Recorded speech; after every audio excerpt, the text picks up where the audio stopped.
আমরা শ্রীমদ্ ভগবদ গীতার দ্বিতীয় অধ্যায় নিয়ে আলোচনা করছিলাম।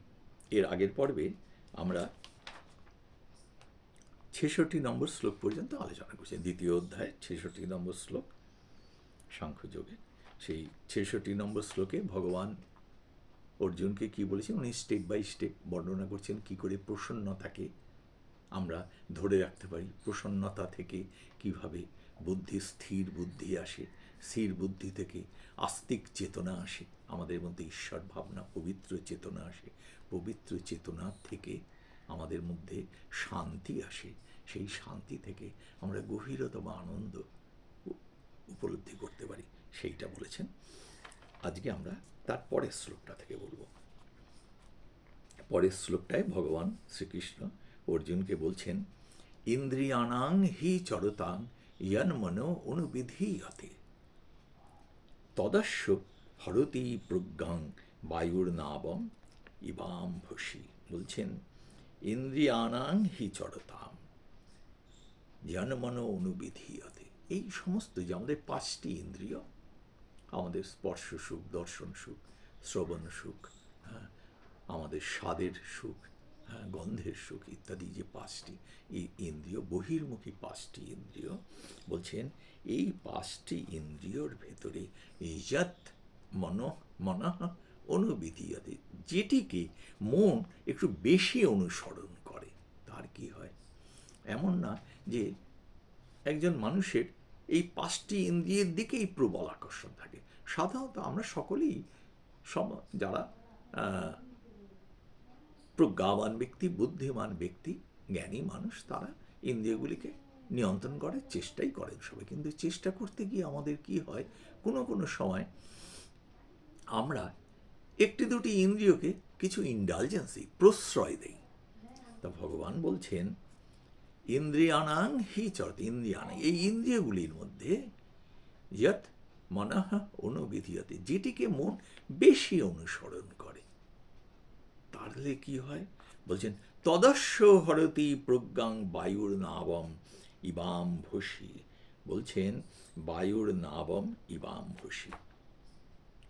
বলছেন আমরা যদি এই 5টি ইন্দ্রিয়ের সব কটাকে সমানভাবে নিয়ন্ত্রণের মধ্যে না রাখি, দুটি একটিকে প্রশ্রয় দিয়ে দিই, ভুল করে ফেলি, তাহলে সেইটি, বলছেন তৎ অশ্ব, সেইটি এই আমার, হরতি প্রজ্ঞা, আমার বুদ্ধি, আমার প্রজ্ঞা, আমার জ্ঞানকে হরণ করে। কেমনভাবে হরণ করে বলে একটা উদাহরণ দিচ্ছেন, যে বাতাসে যদি নৌকোর হাল ধরা নেই, কেউ দাঁড়ও বাইছে না, আমি নৌকিটি হাল ছেড়ে দিয়ে বসে আছি, দাঁড়ও বাইছি না, তাহলে হাওয়ায় যেমন নৌকো এদিক ওদিক নিয়ে চলে যায়, আমরা গন্তব্যস্থলে পৌঁছতে পারি না। বলছেন বায়ুর নাবম ইবাম্ভসি, মানে জলে বাতাস নৌকোকে যেমন এদিক ওদিক যেদিকে খুশি নিয়ে যায়, গন্তব্য জায়গায় না পৌঁছে আমরা এদিক ওদিক নানান দিকে চলে যাই, ভুল পথে চলে যাই, জীবনও তাই হয়। বলছেন এইটা, এর আগেও এরকম কথাটা ভগবান বলেছেন, এই কয়েকটি শ্লোক আগেই, এই 60 নম্বর শ্লোকে বলেছেন, মনে আছে আমরা আলোচনা করেছি, যে যততো হি অপি কৌন্তেয় পুরুষস্য বিপশ্চিতঃ ইন্দ্রিয়াণি প্রমাথিনী হরন্তি প্রসভং মনঃ। বলছেন যততো হি অপি কৌন্তেয়, বলছেন যে যতই আমরা এই মনকে যত্ন করি বা যা কিছু করি, কন্ট্রোল করার চেষ্টা করি, জ্ঞানী পুরুষেরও বিপশ্চিতা, পুরুষস্য বিপশ্চিতা, জ্ঞানী মানুষ যে, তারও ইন্দ্রিয়াণি প্রমাথিনী, যদি একটি ইন্দ্রিয় যে বা যে ইন্দ্রিয়গুলি বিক্ষুব্ধ, ইন্দ্রিয় বিক্ষুব্ধ যদি হয়, হরন্তি প্রসভং মনঃ, মানে আমাদের যে জ্ঞান, আমাদের মন, অর্থাৎ আমাদের জ্ঞান, আমাদের প্রজ্ঞা, তাকে হরণ করে। কাকে? বিপশ্চিত, জ্ঞানী ব্যক্তিরও।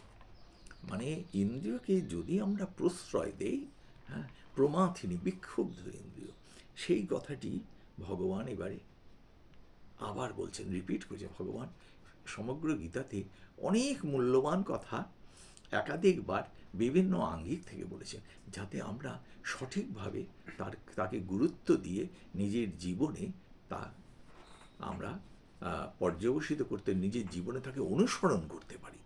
বলছেন যে ইন্দ্রিয়ানাং হি চরতাং জন্মন অনুবিধীয়তে, যদি আমাদের একটি ইন্দ্রিয় যদি এইরকমভাবে প্রশ্রয় পেয়ে যায়, মন যদি তারই অনুসরণ করে, সেইটি হরতি প্রজ্ঞাং বায়ুর নাবমিবাম্ভসি, সেই বাতাসে হাওয়াতে নৌকো, যে নৌকোর উপরে কন্ট্রোল নেই, খালি হাওয়াতে এদিক ওদিক সেদিকে চলে যেত আমাদের জীবনও তাহলে এই রকমের একদম বিপথে চালিত হয়ে যায়। আমরা জীবনের পথে সঠিকভাবে চলতে পারি না। তা আমাদের জীবনের পথে সঠিকভাবে চলতে হলে কি করতে হবে, সেটা উনি পরের শ্লোকে বলছেন যে এখানে বললেন যে কোনো একটি ইন্দ্রিয়কেও ছেড়ে দিলে চলবে না, সমস্ত ইন্দ্রিয়গুলিকে নিয়ন্ত্রণে রাখতে হবে। একটি ইন্দ্রিয় যদি অনিয়ন্ত্রিত হয়, সেই ইন্দ্রিয়ই আমার জীবনটাকে সম্পূর্ণ বিনষ্ট করে দিতে পারে, এমনই এর ক্ষমতা। ভগবান অর্জুনকে বলছেন, এইখানে অর্জুনের ক্ষেত্রে কী হয়েছিল, অর্জুনের মধ্যে ভয় ভ্রান্তি এসে ঢুকে গিয়েছিল যুদ্ধের আগে। সেই ভয় ভ্রান্তি অর্জুনের সমস্ত প্রজ্ঞাকে নষ্ট করে দিয়েছে, যার জন্য অর্জুন পুরোপুরি মানসিকভাবে বিপর্যস্ত, তার বুদ্ধি কাজ করছে না। এত বড় যোদ্ধা, এত বড় অন্যায়ের প্রতিকারের জন্য এত আলোচনা, এত নেগোসিয়েশন করেও যখন সব ফেল হয়ে গেল, দুর্যোধন এবং তাদের কৌরব পক্ষ তাদের ন্যায্য অধিকার ফিরিয়ে দিতে সরাসরি অগ্রাহ্য করল। সুতরাং সেই ন্যায় প্রতিষ্ঠার জন্য অর্জুন যখন যুদ্ধের জন্য প্রস্তুত, সেই যুদ্ধক্ষেত্রে এসে অর্জুনের ভ্রান্তি হয়ে গেল। এরকম জ্ঞানী মহান যোদ্ধা, তার ভ্রান্তি হয়ে গেল। তো কোনো একটি মনোবৃত্তিকেও প্রশ্রয় দেওয়া উচিত নয়। তারপরে বলছেন ভগবান ৬৮ নম্বর শ্লোকে বলছেন, তস্মাদ যস্য মহাবাহ নিগৃহী তানি সর্বশঃ। তস্মাদ যস্য বলছেন অর্জুনকে, বলছেন হে মহাবাহ, মানে অর্জুনকে মহাবাহ বলছেন, মনে করিয়ে দিচ্ছেন। অর্জুন তো তখন মানসিকভাবে ভীষণ দুর্বল। আমরাও বিপর্যস্ত হয়ে পড়লে আমরা নিজের শক্তিকেই ভুলে যাই। আমার পক্ষে কি কি করা সম্ভব, আমার যখন কোনো একটা বিপদগ্রস্ত হই, তখন আমি নিজের শক্তিকে ভুলি। তখন কাউকে এসে আমাকে বলতে, না তোমার তো এই পাওয়ার আছে, ক্ষমতা আছে, তুমি বসে আছো কেন, তুমি এইটা এইভাবে করো, তুমি তো এরকম কাজ আগেও অনেক করেছো, ইত্যাদি মনে করিয়ে আমাদের ভেতরে নিজের শক্তিকেই আবার উজ্জীবিত করতে হয়। তাই ভগবান এখানে অর্জুনের শক্তিকে, ক্লান্ত অর্জুন, হতাশ অর্জুন, তার শক্তিকে উনি উজ্জীবিত করছেন। বলছেন হে মহাবাহ, হ্যাঁ, এই জন্য বলছেন যে তস্মাৎ যস্য মহাবাহ নিগৃহীতানি সর্বশঃ। বলছেন এইভাবে এই সমস্ত ইন্দ্রিয়গুলোকে কন্ট্রোলে রাখতে হবে, সমস্ত কন্ট্রোলে রাখতে হবে। এইভাবে যদি তুমি কন্ট্রোলে রাখতে পারো, এইভাবে যদি তুমি সমস্ত ইন্দ্রিয়গুলি কন্ট্রোল রাখতে হবে। দু একটি কি এর আগেরটায় বললেন, যেটিকে আমরা প্রশ্রয় দিই সেটি তদস্য হরতি প্রজ্ঞাং, সেটাই আমাদের প্রজ্ঞাকে নষ্ট করে। বলছেন সব কটি ইন্দ্রিয়কে এইভাবে কন্ট্রোল করতে হবে। তা যদি হয়, ইন্দ্রিয়ান ইন্দ্রিয়ার্থেভ্য স্তস্য প্রজ্ঞা প্রতিষ্ঠিতা। এইভাবে ইন্দ্রিয়ের বিষয়বস্তু থেকে ইন্দ্রিয়গুলোকে যিনি কন্ট্রোল করতে পারেন, যা তখন বুঝতে হবে তার প্রজ্ঞা প্রতিষ্ঠিত হয়েছে। তাহলে ভগবান শ্রীকৃষ্ণ অর্জুনের মাধ্যমে আমাদের সবাইকে কি নির্দেশ দিচ্ছেন, কি সাবধান বাণী দিচ্ছেন, যে আমরা যেন আমরা করেছি, অনেক কন্ট্রোল করেছি, এইরকম ভুল ভাবনায়, এরকম অহংকারী ভাবনার মধ্যে যেন আমরা বিভ্রান্ত না হই, করে একটি ইন্দ্রিয়কে, কোনো কিছুকে আমরা প্রশ্রয় দিলাম, তার প্রতি কেয়ারফুল হলাম না। যেটা কেয়ারফুল হলাম না, যেটাতে কেয়ারলেস হলাম, যত্নহীন হলাম, অবহেলা করলাম, সেইটি দিয়েই আমার সর্বনাশ হয়ে গেল। এমন ঘটনা আমরা যে কেউ নিজেদের জীবনের দিকে তাকালে নানানভাবে, ছোট বড় নানান, সবার জীবনে একরকম ঘটনা একভাবে ঘটে না, নানান ঘটনা নানানভাবে ঘটে। আমরা যদি পর্যালোচনা করি, শান্তভাবে ভাবার চেষ্টা করি, দেখব কোথাও না কোথাও আমরা একটু রিল্যাক্সড হয়ে গিয়েছিলাম, আমরা একটু অবহেলা করেছি, সঠিক তাকে নিয়ন্ত্রণ করিনি। সেই নিয়ন্ত্রণ না করার জন্য আমরা কত বৃহৎ বিপর্যয়ের মধ্যে পড়ি। তাই ভগবান বলছেন যে মহাভাব, খালি অর্জুনকে মহাভাব বলছেন তা নয়, অ্যাকচুয়ালি প্রত্যেকে আমরা মহাভাব। ভগবান তাই অর্জুনকে দিয়ে আমাদের সবাইকে স্মরণ করে দিচ্ছেন যে আমাদের প্রত্যেকের মধ্যে ইমেন্স পোটেনশিয়াল, ইমেন্স স্ট্রেংথ আছে to deal with our different respective situations in life. আমাদের যার যার জীবনে যেমন যেমন ঘটনা ঘটে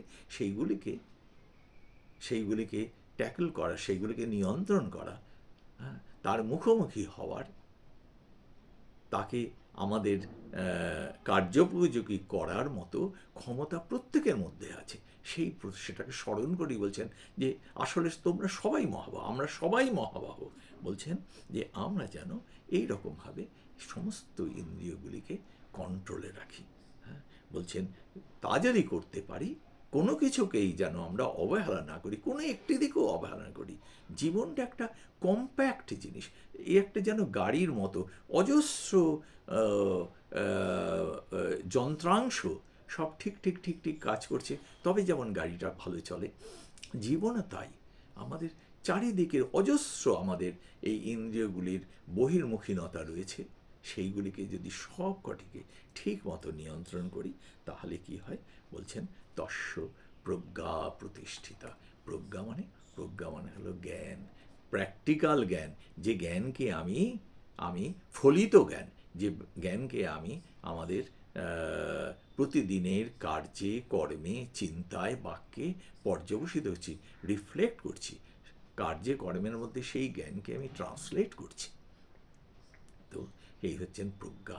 আমাদের সকলেরই উচিত নিজেদের প্রজ্ঞাকে স্থির করা, নিজেদের প্রজ্ঞাবান হওয়ার চেষ্টা করা, প্রজ্ঞা যেন প্রতিষ্ঠিত হয়। ভগবান বলছেন তস্য প্রজ্ঞা প্রতিষ্ঠিতা। সেই প্রজ্ঞা কথাটা কোথা থেকে এলো?